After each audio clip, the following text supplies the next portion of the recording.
1 2 1 2. I go by the name of DJ What, and you're now listening to the original Jeek Podcast. Let's go.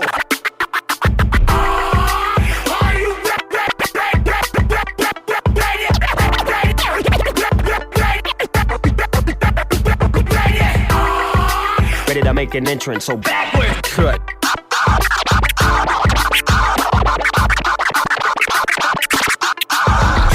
Come on, cut for me. Oh yeah. Whoa, slow down. Whoa, speed up. Fresh. Yeah, making me itch.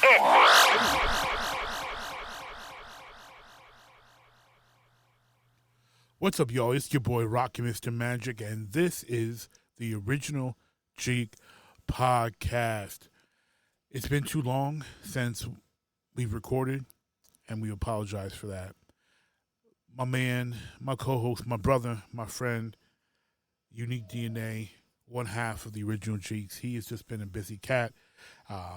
If you're a fan of this show, you know, just the past few years have taken him through work and school and children being born and shifts in schedule and working his own business, and now back into the workforce, still with the photography business. So he's just doing his thing.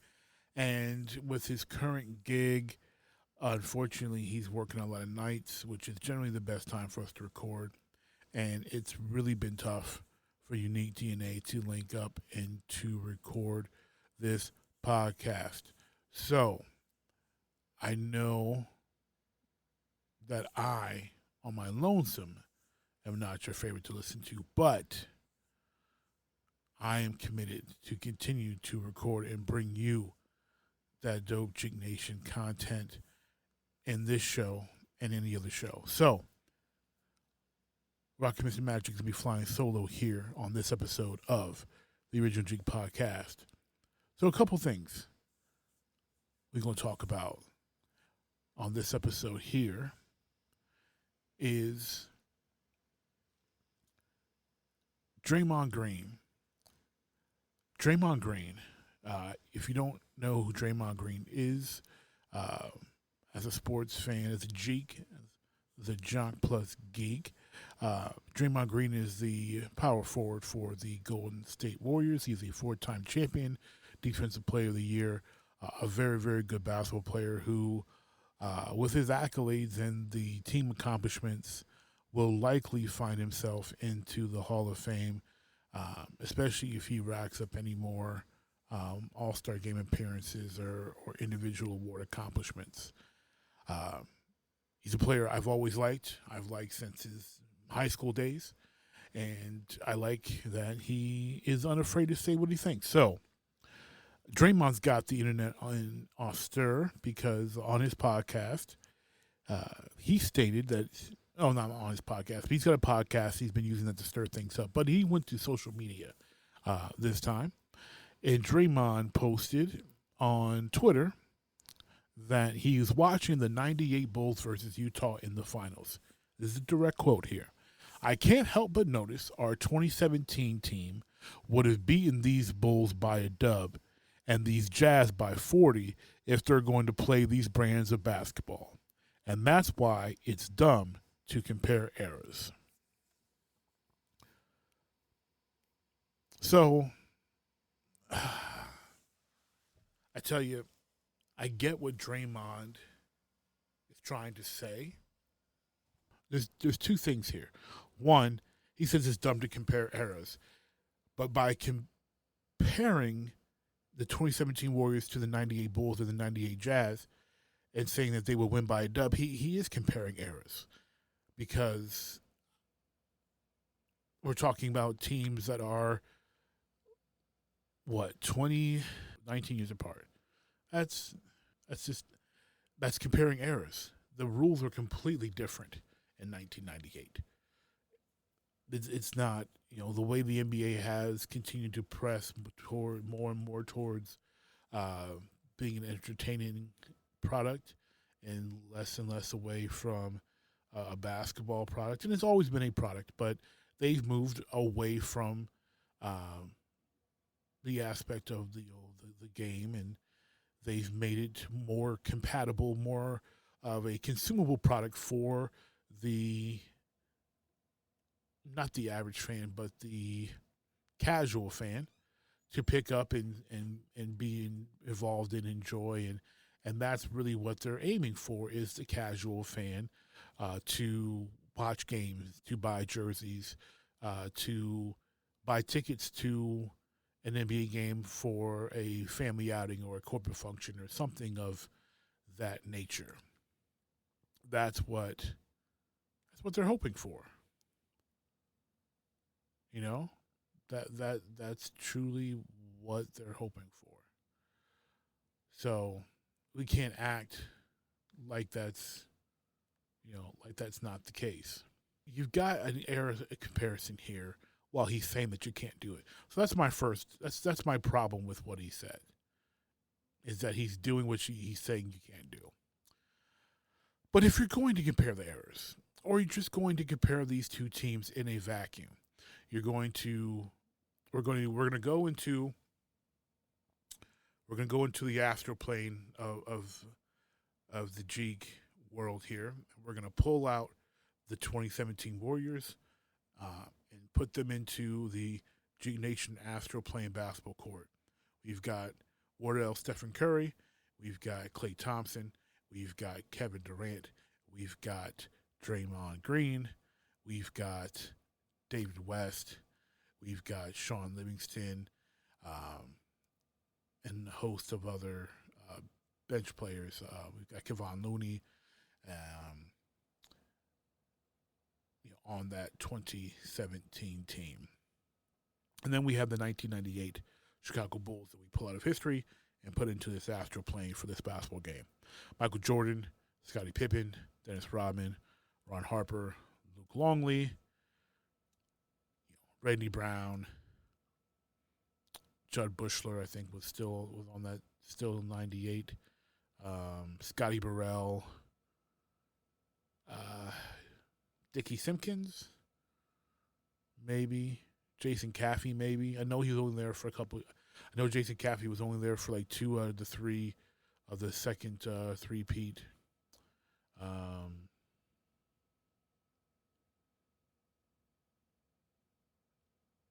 Tony Kukoc, Steve Kerr on that Bulls team that we're going to put into this what-if basketball game here. So, Draymond thinks his team wins by 20. It's an interesting thought. And if you took the teams as constructed and just if you pulled them out of time, so you're pulling these 1998 Bulls from 1998 at the time that they're going to play the Utah Jazz, and the 2017 Warriors at the time they're going to play the Cleveland Cavaliers, then I'm going to agree with Draymond. The Warriors win. Now, most people are going crazy, and you listening may start going crazy. How can you, Rocky Mr. Magic, how can you say that? We're talking about the Bulls. We're talking about Michael Jordan, the ultimate will, et cetera, et cetera. You talk about old school players all the time and how old school players this and old school players that. And, that is all true. There's not many bigger advocates for old school players than I. And, I can't front like I've not been that advocate. I can't. It's true. However, I believe the 2017 Warriors, I'm not going to agree with Draymond that they win by a dub, a 20-point win. That's a bit of a stretch. But do they win? I believe they would win. And if they played 7 games against the 98 Bulls, I think they would beat the 98 Bulls. I fully do. Partially because it would be a gang attack. Ultimately, that's what it would be. Because you have to remember what we're talking about here when we're talking about the 98 Bulls and the 2017 Warriors. The 98 Bulls, at that juncture, and if you watch The Last Dance, they went into depth about this. The 98 Bulls had a ton of injury problems. Scottie Pippen played 44 games out of the 82 regular season games. Just over half. Pip's back was jacked up. It was in bad shape. And in the finals against the Jazz, I mean, he played. Obviously, he played and he was important. His presence was there. And in that game one loss, like, he hit a whole bunch of threes. Like, you know, Scottie played. You know, but he was not in good shape. And he averaged 15.7 points per game that series. Just under 7 boards and just under 5 assists. 6.8 rebounds, 4.8 assists, 1.7 steals.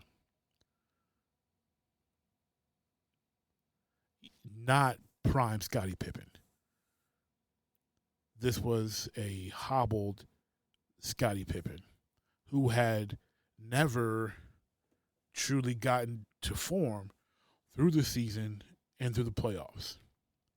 So that's one problem there. Because Michael Jordan, we're talking about 34-year-old Michael Jordan. Actually, I think Mike had turned 35 by this time in the season. And he's playing great. He's doing what he does.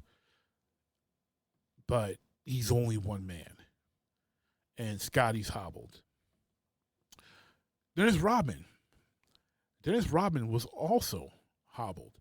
And people tend to forget this because they think of Dennis with the Pistons and how Dennis was, his time in Detroit, he was the enthusiastic and energetic, and, you know, the way he ran and sprinted up and down the court, the way he played like a kid, and with such youthful exuberance, which is one of the things that endeared me so much personally to Dennis Rodman as a Piston fan.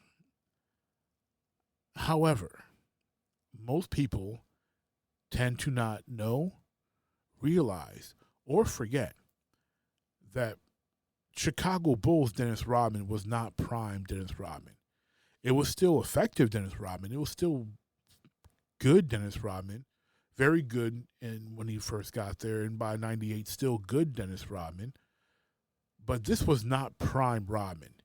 You saw prime Rodman from roughly when the Pistons put him into the starting lineup, 1990 through his 2 years in San Antonio. So I would say, I'll say prime Rodman ended with the 1996 season in Chicago. So I'm going to say 1990 with the Pistons to the Spurs for 93, 94. For 94 and 95. And then 1 year Chicago was he still prime Dennis Rodman. But 1998 is not prime Dennis Rodman. He was distracted. His back problems were flaring back up. Back problems that he had all back during his prime in Detroit. Back problems. And people forget, Dennis Rodman is 2 years older than Michael Jordan. Dennis Rodman at this time is 36 to 37 years old. So, as great as the Bulls were, Michael Jordan, a hobbled Scottie Pippen, a hobbling Dennis Rodman with Tony Kukoc, Ron Harper, Luke Longley, Scotty Burrell, Steve Kerr, Judd Bushler, Bill Wennington, Randy Brown, and Dickie Simpkins. I don't see them beating the Golden State Warriors of 2017. Or the year is important. that we're talking about here. I don't see that 2017 team losing to the 98 Bulls. We're talking again Steph Curry, Klay Thompson, Kevin Durant, Draymond Green, Kevon Looney, David West, JaVale McGee, Andre Iguodala, Matt Barnes, Sean Livingston. There's just too many weapons on that Warriors team.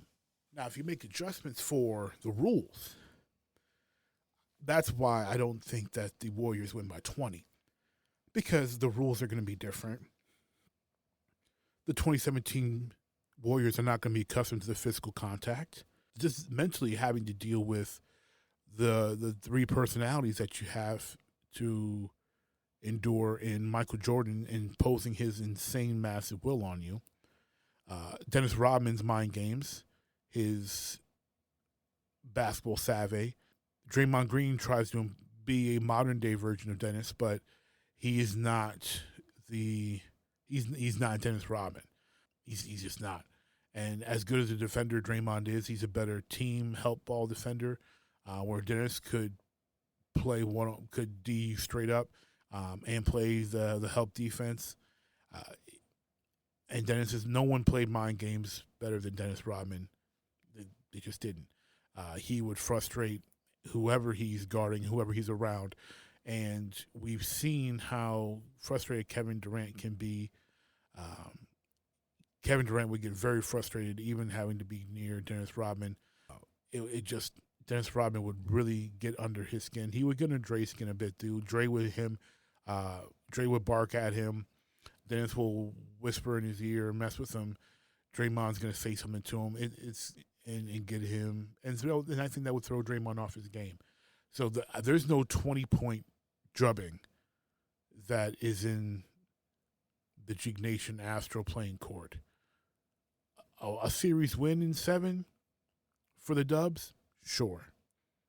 I'd say they probably win in 6. They probably take 4 out of 6 from the 98 Bulls. I can see that. Absolutely. But there's another problem Draymond Green has here. Draymond picked his best team, the best iteration of his team, to play the oldest, weakest, most hobbled version of the second Bulls three-peat. Now, if the 2017 Warriors played the 95-96, the 72-10 Chicago Bulls in a series, now we're talking something different. We're talking Michael Jordan determined to wreck everything in sight. We're talking about a Scottie Pippen who was revitalized and still in his prime. We're talking a Dennis Rodman in the last year of his prime, still being very spry. The back problems haven't really re-flared up. His behavior is 100% times better than what he was exhibiting in 94-95 in San Antonio. And then you have Ron Harper adjusting to his point guard defensive stopper role, but still retaining his ability to get buckets when needed. People forget Ron Harper was a 20-point-plus scorer in Cleveland and with the Clippers before that knee injury took away his explosiveness, because he was looking like Mike before the knee injury. That 96 team had a fantastic bench, especially when we're talking about, obviously we had Steve Kerr with the sharpshooting. Rainey Brown was no great player, but as a bench player off the bench, he was quick, pesky defender, provided a lot of energy for the Bulls. Jud Buechler, not a name anyone's raving about, but a shooter, someone you could not leave open. Along with those same lines of Steve Kerr, could not leave him open. And you also had another bad boy Piston making an appearance in John Sally on this 96 Bulls team. So the 96 team against the 2017 Warriors, that team beats the Warriors.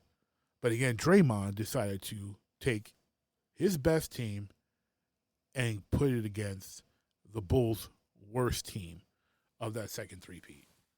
So Draymond Green, you'll probably never hear the original Jeek podcast, but if somehow, some way, some form, some fashion, you do hear this show, I challenge you to compare your best team to their best team. Because to me, I love you, Dre, but it's a punk move to compare your best team to their worst of 3 championship teams. That's a punk move.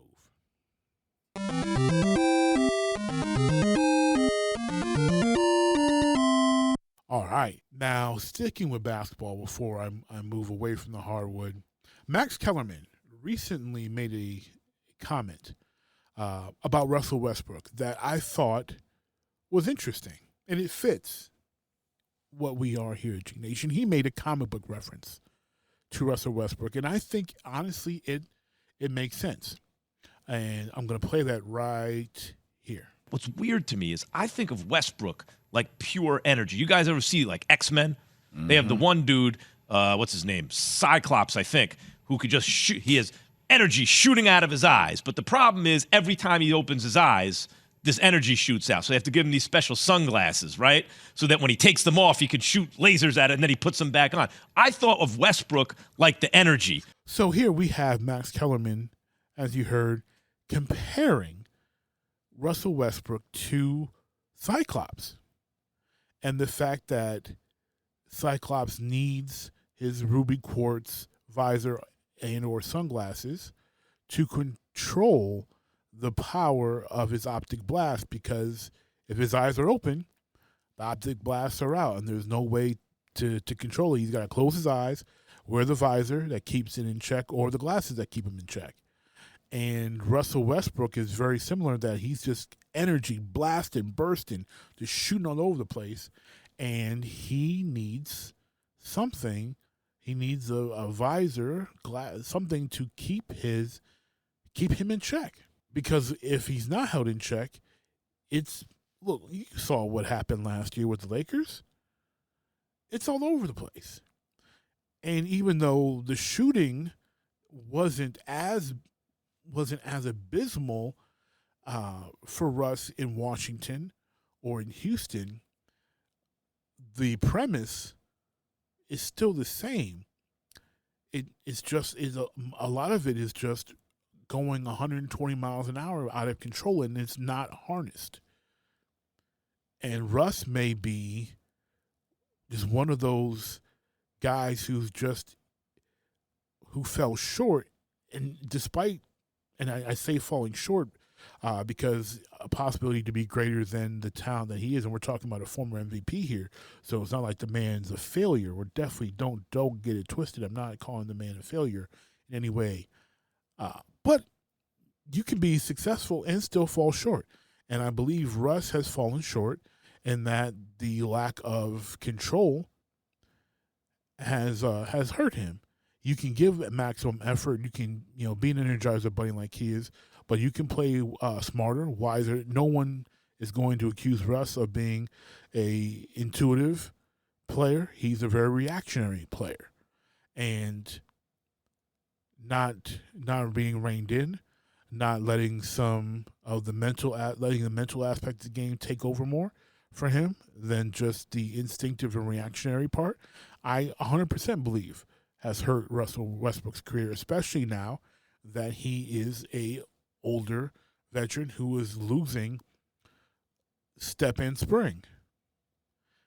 And without using the cerebral portion, I don't know how much Russ is going to be able to last. Chris Paul is lasting, despite his advanced age, because of how cerebral and wise he is in his basketball IQ. That allows him to still be highly effective at an advanced age. Because most point guards aren't 37 years old, playing to the level of a Chris Paul. Russell Westbrook does not play the way Chris Paul plays. If he did, he'd be a better player, mixed with the dynamic athleticism, and he would last longer as a player. And he wouldn't have people And honestly, he would probably be traded by now, because even if he played a lot more cerebral, I still don't think he would be a fit with LeBron. I don't think their games fit in any way. It was just a bad move. But he would be much more of a tradable piece if his game was less reactive and more intuitive, more high basketball IQ. But so much like Cyclops, he's just energy bursting all over the place with nothing to rein it in. I would love to hear my basketball Jeeks thoughts on this with Russell Westbrook. Moving on to a quick hit here. Ghostbusters. 80s classic movie. Love it. But Ghostbusters had a Sega Genesis game that dropped back in 1990. And it was a popular game, was a fun game. But some players, I can't say every player, but to me personally, I was a little disappointed. And a lot of other fans were, because there was one big caveat. Winston Zeddemore wasn't a playable character. But thanks to code, technology, and time, a group of fans, the development team of Billy Time Games, Danilo Diaz, and Master Luncayu.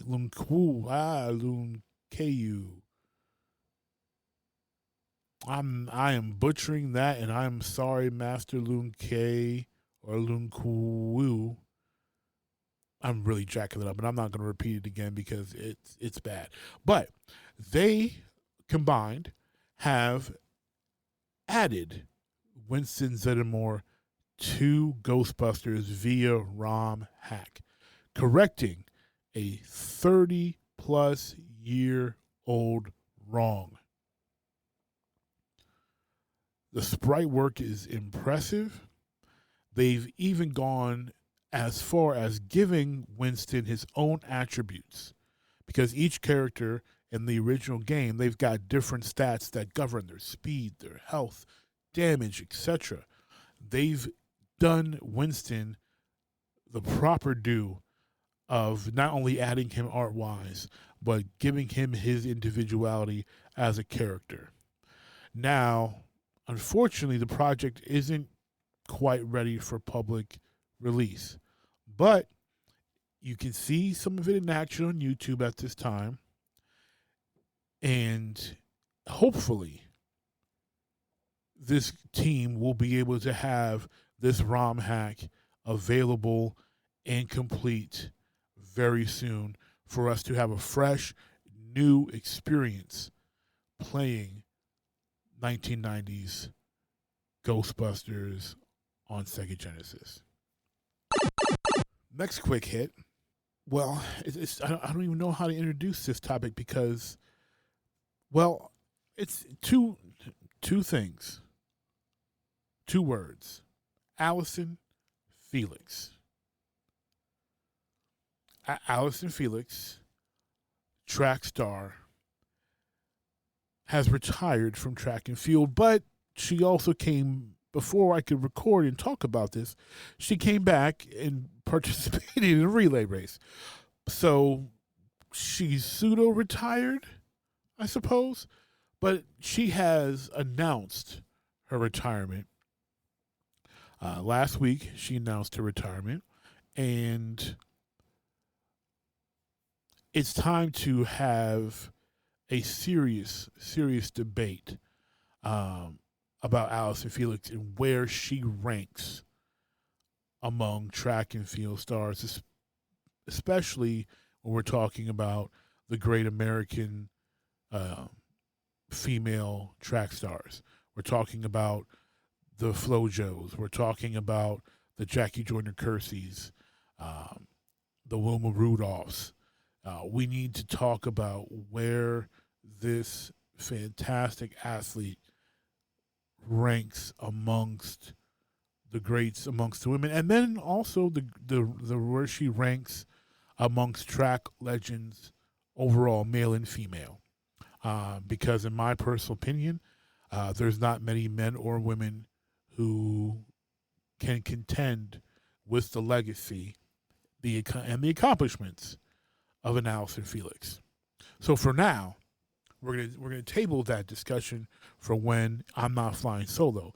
But for now, on behalf of Jeek Nation, on behalf of the original Jeek Podcast, on behalf of my man Unique DNA, who was a better track star than me, who also loves track and field, we say thank you, Allyson Felix.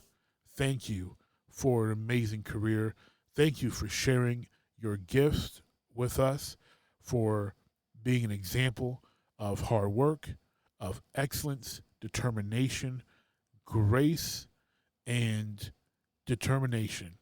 As you we watched you go from an 18-year-old kid to a mother who came back and continued to win gold and dominate on the highest of levels.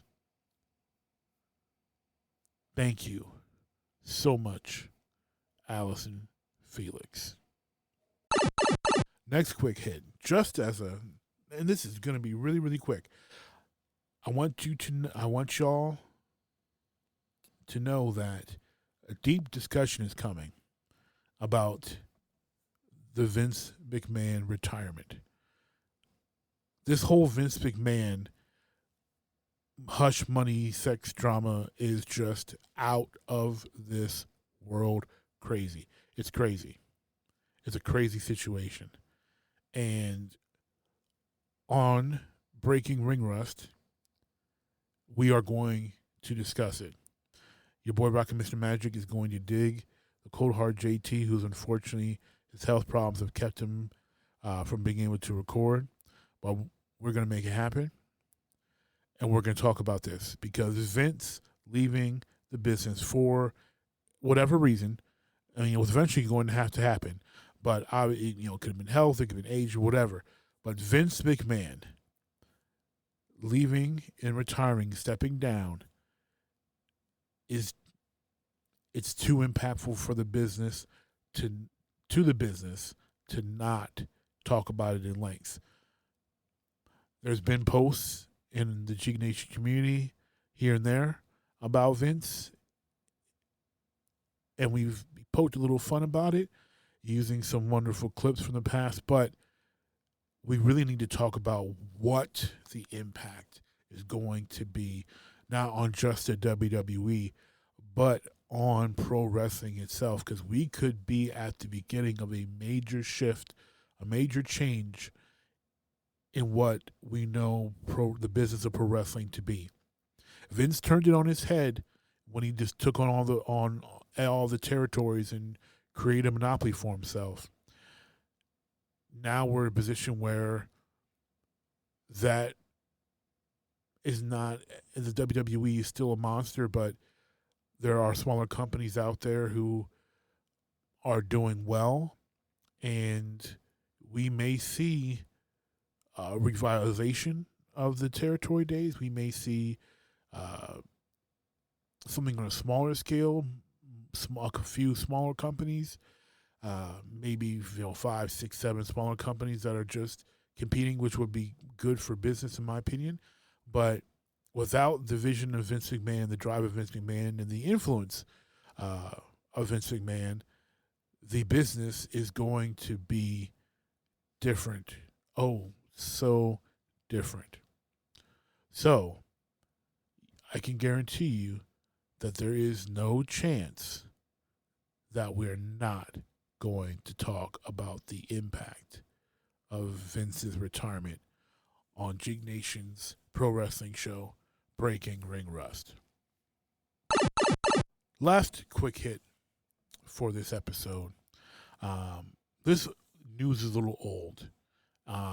And just because of things that, timing and such, it's old news. But I feel that it would not be right to not mention it and not just give a belated congratulations to this man. So, on behalf of the original Jeek Podcast, I just have to give a shout out congratulations, belated, to Mike Grier, the first black general manager in NHL history. Earlier this month, I want to say around the 3rd, 4th, 5th of July, the San Jose Sharks announced his appointment to the position. It's 2022, and we just got the first black general manager in professional hockey, the National Hockey League. And I'm extremely happy for him. I'm extremely happy for this representation within, which has been such a white American, and not even just white American, like, a regional white American thing, pretty much Northeast, Midwest, and the New England areas is really where you find the people who play hockey, Canadian, and then obviously Europeans. A very racially dominated sport, and black people have been playing it for a long time, and you've seen the Subans here and there, and the Grant Fuhrs here and there, and the Jerome McNeely's here and there, and the Donald Brashear's here and there. But now that's beyond the ice. Now it is in the front office. So Mike Grier, congratulations on your playing career. Congratulations on what we hope is a very successful front office career.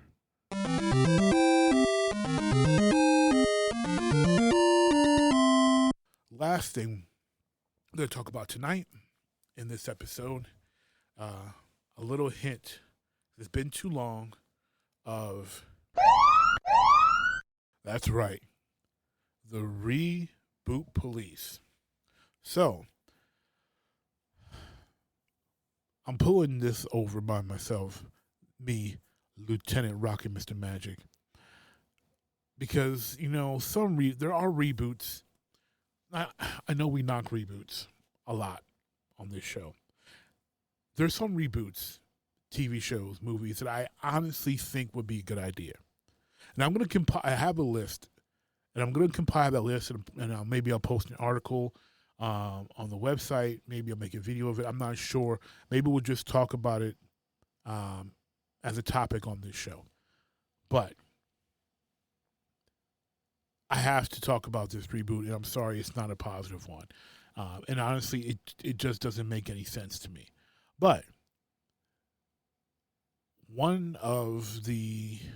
an iconic sitcom from the 80s, from 84 to 92, Who's the Boss, is making a comeback in what will be a sequel series on Amazon's Freevee network.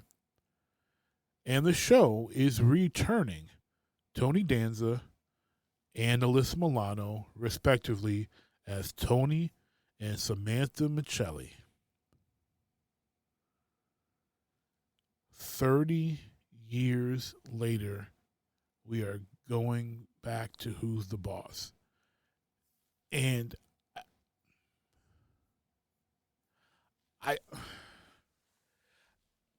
there's been iconic shows and good shows out there, and Who's the Boss was a fun show. Like, I loved Who's the Boss. I liked the show. I'm a Tony Danza fan. I love Tony Danza in Taxi. I love Tony Danza in Who's the Boss. I've had a crush on Alyssa Milano pretty much my entire life. Commando, Who's the Boss, that terrible version of Mistresses on ABC. I peaked in Charmed a couple times just because of her. I'm an Alyssa Milano fan. However, I have in my time, and I have a lot of these, these conversations that really don't amount to anything but just fan conversations about what if and these characters and what would these characters be right now from this show and that show. And I got to tell you, since 1992, I haven't had a single conversation wondering what happened to the characters from Who's the Boss. Good show, fun show, very good for its time. But I maybe it's just me. I just don't hear anybody talking about Who's the Boss like that, and wondering, wishing there was more Who's the Boss. Like to me, it didn't hit that upper echelon level that it would draw that much nostalgic power to warrant greenlighting a series sequel. Now, hey, I may be wrong, and Jeeks, for those listening, if you just have this hankering for some Who's the Boss, cool. Please let me know. Please, I am totally okay if I'm wrong on this, but I've never heard it. I haven't seen a post, a meme, a podcast topic, a YouTube video in 30 years. And granted, obviously, all those things haven't existed for all that time frame. But just a random water cooler conversation, a conversation, since we're talking 92, conversation on the playground, in the gym, in school, through, middle school, high school, at the, college, at the gym, at a picnic, at a friend's get together, at a pool party, at a billiard hall, at a bowling alley, or just having conversations about great sitcoms. And I've had a lot of conversations about sitcoms. I have not had a single Who's the Boss nostalgia conversation, and somebody said, it would be cool if they brought back Who's the Boss. Haven't heard it. If you're having those conversations and have had those conversations, please talk. Please, let's talk. I would love to hear why you think this is a great idea, because I just don't think it makes sense. I think it was a great show, but let it go. Let it be done. Because the nostalgia is a great drug. It gets you a great high. And Stranger Things has proved nostalgia is a great high. But another thing Stranger Things is, it's a new product that reminds you of the 80s, but it's not directly tapping that 80s nostalgia. And a lot of these reboots and remakes, Bunky Brewster, for example, they're not, a lot of them aren't hidden because it's different. Times are different. Things are different. A lot of the stuff just ain't hitting. The math ain't mathing. And Alyssa Milano, I'm 40 years old now. Alyssa Milano, she's got to be pushing 50. And and how old is Tony Danza now? What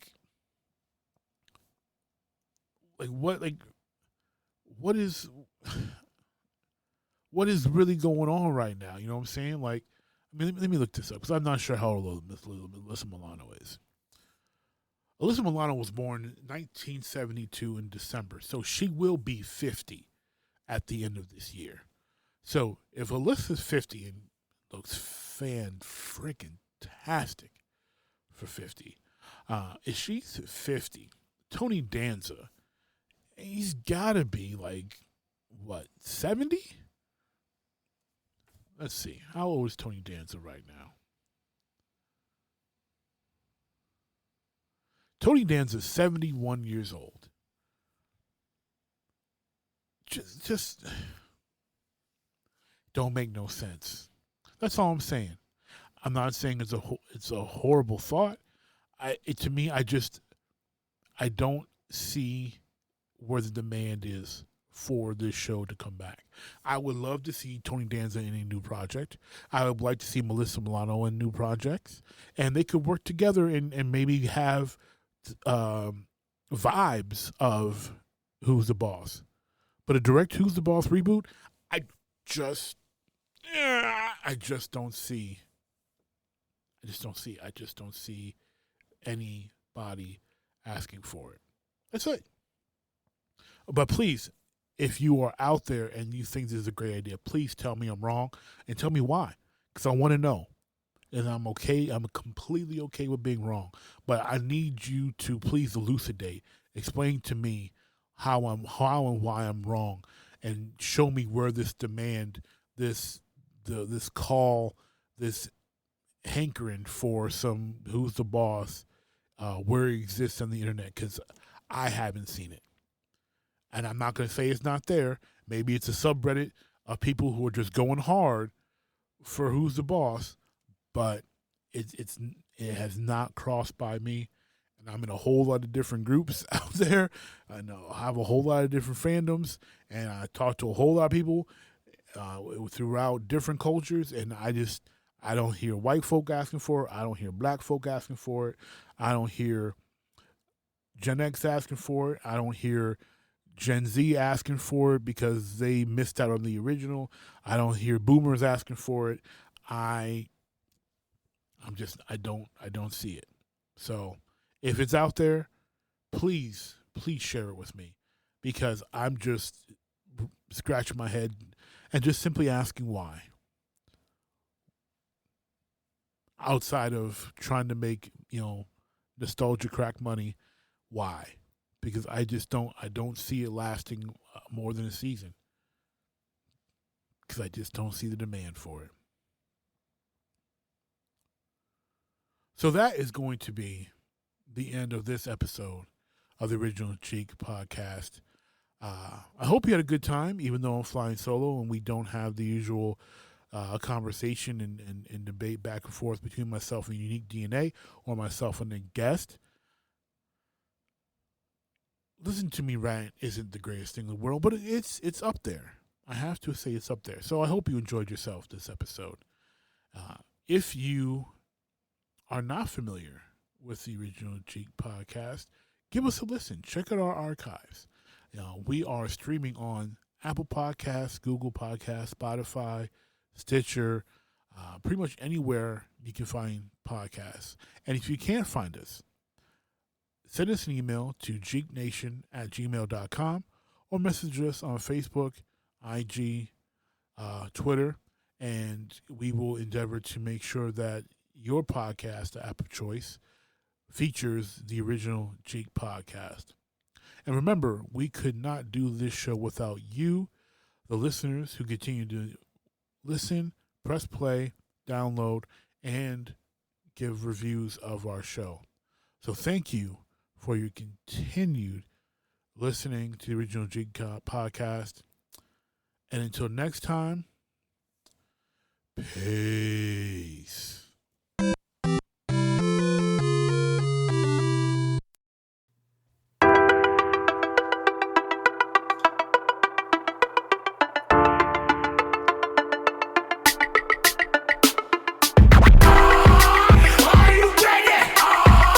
Ready to make an entrance, so backward cut. Come on, clap for me. Oh, yeah. Whoa, slow down. Whoa, speed up.